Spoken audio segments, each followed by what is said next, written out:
안녕하세요. 저희는 줌의 보안적 취약성에 대해 발표하겠습니다. 저희는 크게 세 가지, 첫 번째, 줌의 보안적 취약성에 대해 기술적으로 논의하였으며, 두 번째는 그 문제점을 법적 관점으로 살펴보고, 마지막으로 정보통신윤리에 의하여 논의해봤습니다. 요즘 코로나19로 인하여 사회적 거리두기 캠페인이 실시 중입니다. 학생들은 오프라인 등교를 하지 못하고 온라인 계약이 실시되었고, 화상회의 프로그램인 줌을 사용하여 온라인 수업을 하고 회사는 온라인 회의를 진행하고 있습니다. 하지만 줌의 보안 취약성이 발견되면서 많은 국가에서 현재 줌 사용을 금지하고 구글 등 다른 프로그램을 사용하는 방향으로 바뀌고 있습니다. 줌의 가장 큰 보안 취약점에는 E2E 암호화가 되어 있지 않으며 AES 128 암호화 방식을 사용하고 중국 서버를 경유한다는 것입니다. 일단 E2E 암호화란 메시지를 보내는 곳부터 받는 곳까지 모든 과정에서 암호화된 상태로 메시지를 전달하는 암호화 방식을 말합니다.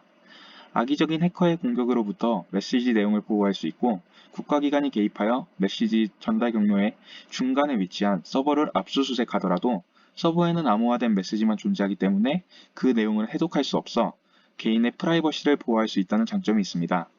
하지만 줌은 E2E 암호화를 제공한다고 소개되어 있지만 사실 참여자, 회의 시 정보, 그리고 문자 채팅 같은 평문에만 암호화가 적용되어 있고 회의 내용이 담긴 영상, 그리고 음성 데이터에는 E2E 암호화 방식이 적용되어 있지 않습니다. 그래서 줌 회사는 서버에서 사용자들의 회의 내용 및 영상을 확인할 수 있어 개인정보 침해 위험성이 있습니다. 그리고 또한 현재 잘 쓰이지 않는 AES 128 암호화가 사용되고 있는데 AES는 대칭형 블록화 알고리즘으로 암호화 키는 128, 192, 256의 세 가지 중 하나가 될 수 있으며 각각 AES 128, AES 192, AES 256으로 불립니다. AES 뒤에 붙은 숫자는 키의 길이를 의미합니다. 당연히 키의 길이가 클수록 이 알고리즘으로 암호화된 데이터들은 암호하기 어렵다는 장점이 있습니다. 하지만 줌은 AES 128 암호화 방식을 사용하는데 이 방식은 표준화 방식이 아니며 게다가 암호를 풀지 않고도 일부 내용을 유추할 수 있도록 만들어져서 미국 연방수사국 즉 FBI에서는 보안 위험성을 경고했습니다. 마지막으로 줌은 중국 서버를 경유하면서 암호화 키 그리고 데이터를 경유시키고 있는데 줌은 중국에서 최소 2,100명의 직원을 두고 있으며 줌의 실질적인 개발은 줌의 중국 법인에서 이루어지고 있습니다. 보안 통신을 위한 암호화 키 관리 서버 역시 중국에 있음을 밝혔습니다. 또한 화상회의 내용 중 일부가 중국에 있는 서버를 경유하면서 중국 정부가 줌 회사에게 데이터를 요구할 경우 반드시 데이터를 제공해야 한다는 점에서 위험성을 가지고 있습니다. 보안에 있어서 거의 사기에 가까운 줌의 시스템은 과연 법적으로는 어떤 문제가 있는지 한번 살펴보겠습니다. 그렇다면 법적 관점에서 바라본 줌은 어떨까요? 현재 줌은 많은 문제점을 떠안고 있습니다. 계정 가로채기부터 공유된 파일과 사용자 정보 등의 데이터가 중국 서버를 경유한다는 점 등이 있습니다. 특히 줌을 이용하는 사람들에 대한 개인정보가 이미 유출되었고 또 쉽게 유출될 수 있다는 점에서 그 위험성이 매우 큽니다. 줌은 사용자가 줌 플랫폼에 접속할 수 있게 페이스북의 소프트웨어 개발 키트를 이용하여 페이스북으로 로그인하기 기능을 도입했었고 페이스북이 줌 서비스 제공과는 무관하게 기기 정보를 수집해가는 문제가 발생했습니다. 현재 줌의 정보 유출이 어느 정도 규모로 이루어졌는지는 확인된 바가 없습니다. 줌 iOS 버전 이용자 중 페이스북의 개인정보가 수집된 이용자의 수와 이들 중에 한국인의 수에 대한 자료를 요청했었으나 줌은 이에 답하지 않았습니다. 이러한 행위는 개인정보보호법 제24조 3항과 정보통신망법 제45조 1항 3항에 저촉되는 사항입니다. 여기서 줌은 개인정보 처리자이면서 동시에 정보통신 서비스 제공자에 해당됩니다.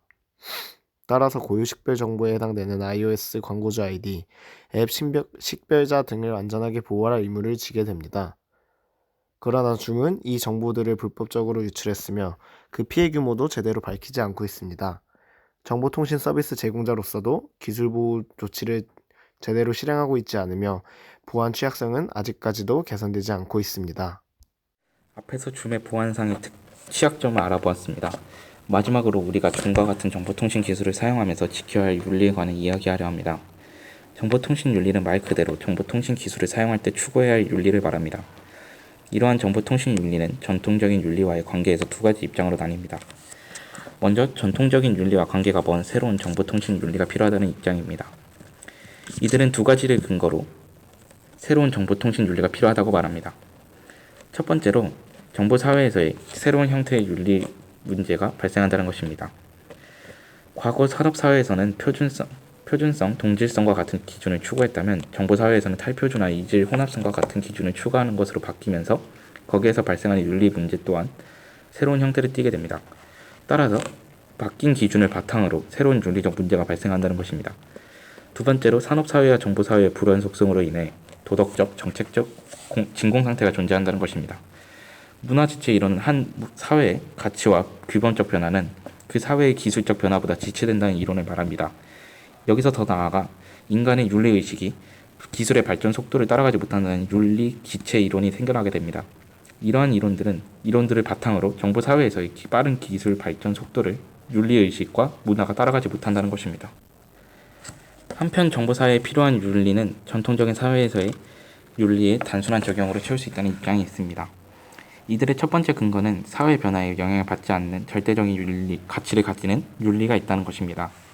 인간 존엄성, 책임감과 같은 전통적 윤리는 정보사회에서도 필요한 것처럼 전통적인 사회 윤리에서 가져올 수 있다는 것입니다. 두 번째 근거는 정보사회가 과거 사회와 분리되어 있지 않다는 점입니다. 정보사회에서 컴퓨터는 여러 가지 목적을 가진 사람들에 의해 광범위한 사회적 상황 속에서 사용되며 각 환경에서는 기존의 것이 남아있고 이런 것들이 컴퓨터의 사용 방식에 영향을 미친다는 것입니다. 즉 컴퓨터와 관련돼 만들어지는 윤리, 관습, 규칙들은 우연히 생겨나는 것이 아니라 사용되는 기존의 환경에서 생겨난다는 것입니다. 이러한 정보통신 윤리는 우리 삶에서 어떤 기능을 해야 하는지에 대해 이야기하려고 합니다. 우리가 추구해야 할 정보통신 윤리는 다음과 같은 네 가지 기능을 해야 합니다.